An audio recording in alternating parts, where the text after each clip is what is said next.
नमस्कार दोस्तों, मैं हूं राकेश राठौर और आप देख रहे हैं अपना यूट्यूब चैनल एसेंशियल नॉलेज अड्डा द वाइट चॉइस।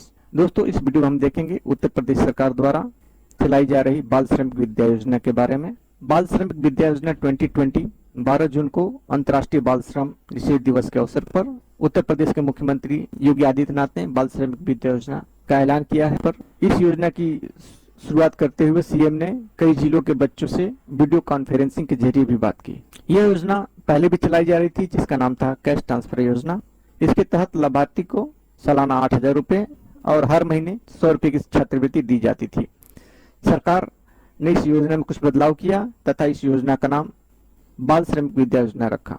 बाल श्रमिक विद्या योजना 2020 की शुरुआत करते हुए सीएम योगी आदित्यनाथ ने कहा, 8 से 18 साल के बच्चों को स्कूल कॉलेज में होना चाहिए, लेकिन खराब स्थिति के कारण वो श्रम से जुड़ जाते हैं। चूंकि श्रमिक स्वाभिमानी होते हैं, देश के हर विकास की बुनियाद में इनका खून पसीना शामिल होता है। ऐसे में इनके जीवन स्तर में सुधार लाना सरकार का फर्ज है। बहुत सारी योजनाएं, प्रधानमंत्री आवास योजना, उज्ज्वला योजना, आयुष्मान भारत जैसी योजनाएं इन्हीं तबकों को ध्यान में रखकर बनाई गई है। इसके बावजूद बहुत सारे बच्चे अपने परिवार की आय बढ़ाने के लिए कम उम्र में ही काम करने को मजबूर हो जाते हैं। यह योजना ऐसे बच्चों का सहारा बनेगी तथा बच्चों को बाल श्रम से अलग कर शिक्षा की ओर अग्रसर करेगी। तो आइए जानते हैं बाल श्रम निषेध दिवस क्या है। 12 जून को बाल श्रम निषेध दिवस मनाया जाता है। इसकी शुरुआत 2002 में अंतर्राष्ट्रीय श्रम संघ ILO यानी इंटरनेशनल लेबर ऑर्गेनाइजेशन ने की थी। ILO अंतर्राष्ट्रीय श्रम संघ संयुक्त राष्ट्र संघ यानी यूनाइटेड नेशन की एक शाखा है। यह संघ मजदूरों तथा श्रमिकों के हक के लिए नियम बनाती है, जिसे सख्ती से पालन किया जाता है। इसका मुख्य उद्देश्य बाल श्रम की वैश्विक सीमा पर ध्यान केंद्रित करना तथा बाल श्रम को पूरी तरह से खत्म करने का प्रयास करना है। जैसा कि हम जानते हैं कि भारत में बाल श्रम व्यापक स्तर पर है। मजदूरी के लिए बच्चों की तस्करी भी की जाती है, क्योंकि बच्चे कम पैसे में ही काम कर देते हैं। इस संदर्भ में केंद्र और राज्य सरकारें सराहनीय कदम उठा रही हैं। इसको रोकने के लिए बाल श्रम निषेध और नियमन अधिनियम 1986 बना हुआ है। 1986 में बाल श्रम निषेध और नियमन अधिनियम को पारित किया गया था। इस नियम के तहत 14 साल से कम उम्र के बच्चों से काम कराना गैर कानूनी करार दिया गया है। इसके साथ ही इसका उल्लेख भारतीय संविधान के अनुच्छेद 23 में है।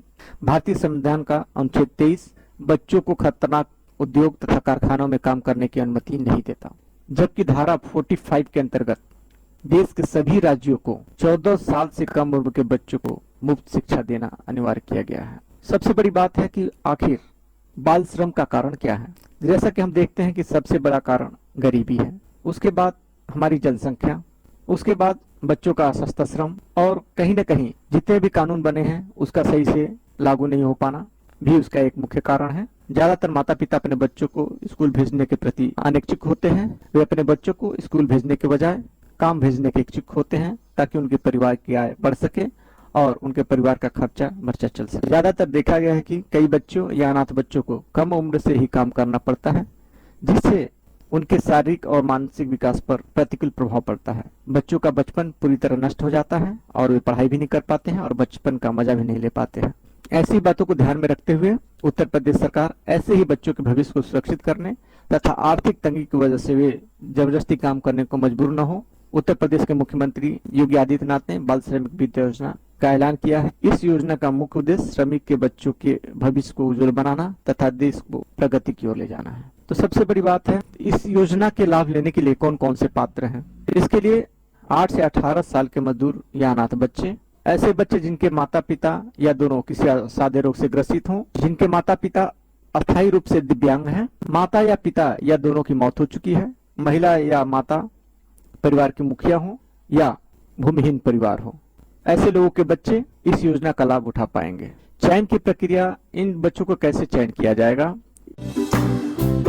इन बच्चों को चयन करने के लिए श्रम विभाग के अधिकारी, ग्राम पंचायत की तरफ से स्थानीय निकाय के अधिशासी अधिकारी, विद्यालय प्रबंधन समिति द्वारा भी इनका चयन किया जाएगा। भूमिहीन परिवारों व महिला प्रमुख परिवारों के चयन के लिए 2011 की जनगणना के अंतर्गत सामाजिक आर्थिक जाति जनगणना की सूची का इस्तेमाल किया जाएगा।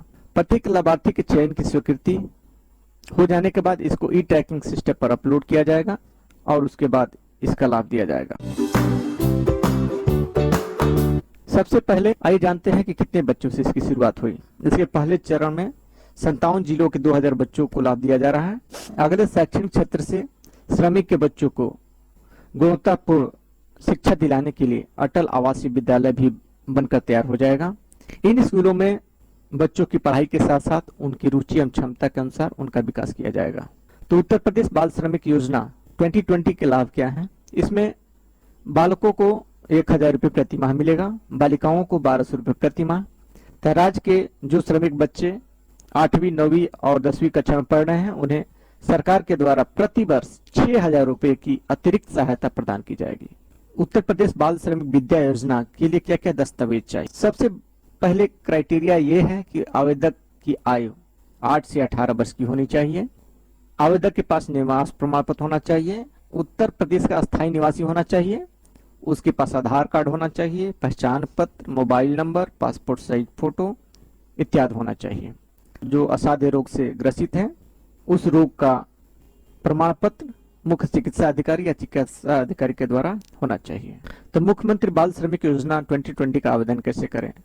जैसा कि पहले मैंने बताया कि अभी इसका चयन श्रम विभाग, स्कूल मैनेजमेंट तथा पंचायत के थ्रू हो रहा है और जिसका डाटा लेकर के ट्रैकिंग सिस्टम पर चढ़ा दिया जा रहा है और उसके थ्रू बच्चों को दिया जा रहा है। ऑनलाइन की प्रक्रिया अभी तक शुरू नहीं हुई है। जैसे ही ऑनलाइन की प्रक्रिया शुरू होगी आप इसका आवेदन कर सकते हैं, फिर उसको स्क्रूटनाइज किया जाएगा। स्क्रूटनाइज होने के बाद आपको इसका फायदा मिलेगा। ऑनलाइन आवेदन प्रक्रिया शुरू होने की जानकारी जैसे ही आएगी मैं उसका वीडियो अपलोड कर दूंगा। या हमेशा आप अपने ग्राम प्रधान, न्यूज़पेपर या इसका पता आप जनसेवा केंद्र पर भी लगा सकते हैं या अपने ग्राम प्रधान से भी पूछ सकते हैं।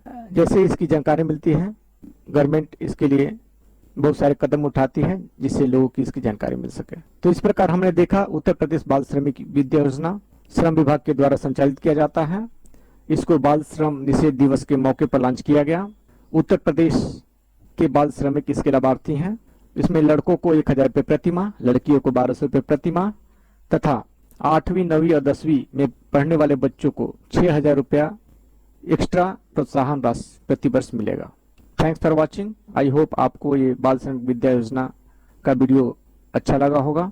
प्लीज सब्सक्राइब माई चैनल ताकि जो भी मैं योजना से रिलेटेड वीडियो बनाऊं आपको मिलता रहे। Please like and share and press the bell icon ताकि जो भी वीडियो बनाऊं आपको नोटिफिकेशन इसका मिलता रहे। जय हिंद, जय भारत।